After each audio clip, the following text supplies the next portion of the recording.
This lecture is going to talk about how we can measure the spread of a set of data. Right? So when you look at a set of data, and here we're looking at a dot plot, there's a bunch of different ways to go about measuring spread.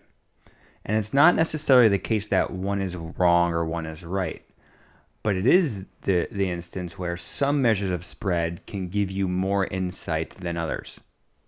So a really basic way to measure how spread out your data set is through something called the range.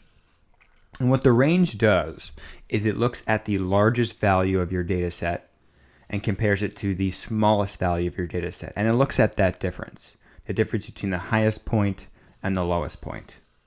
So here we have a set of data of 11 observations.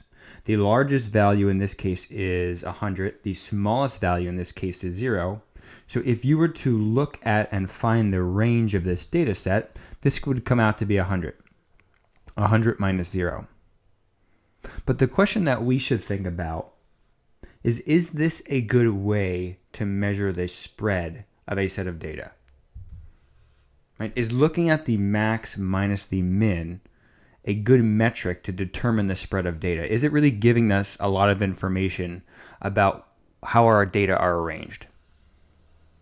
So maybe spend a second, pause the video, try to come up with a reason of why or why not you think the range is a good measure of spread. All right, we're back. So hopefully you've come to the conclusion that the range might not be the best measure of spread for a lot of different situations.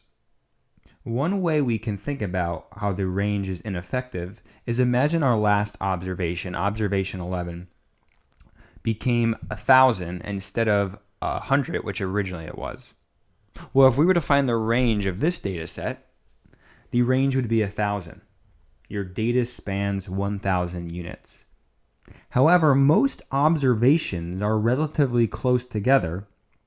There's just one observation, one outlier, that's throwing off the range for what the majority of your data is doing, or the spread of the majority of your data.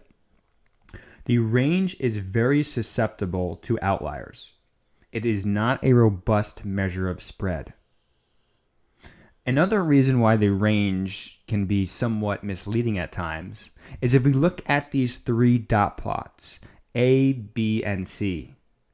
Here are three dot plots that have the same exact range of 100. We can see dot plot A is evenly spread out. Dot plot B, most observations are at the top or at the bottom. And dot plot C, most observations are in the middle. We just have one extreme large observation and one extreme small observation. So when looking at the range of a set of data, you do not get any insight into what's going on in the middle of your data set. So what we want to think about is a measure of spread that takes into account every single observation in your data set.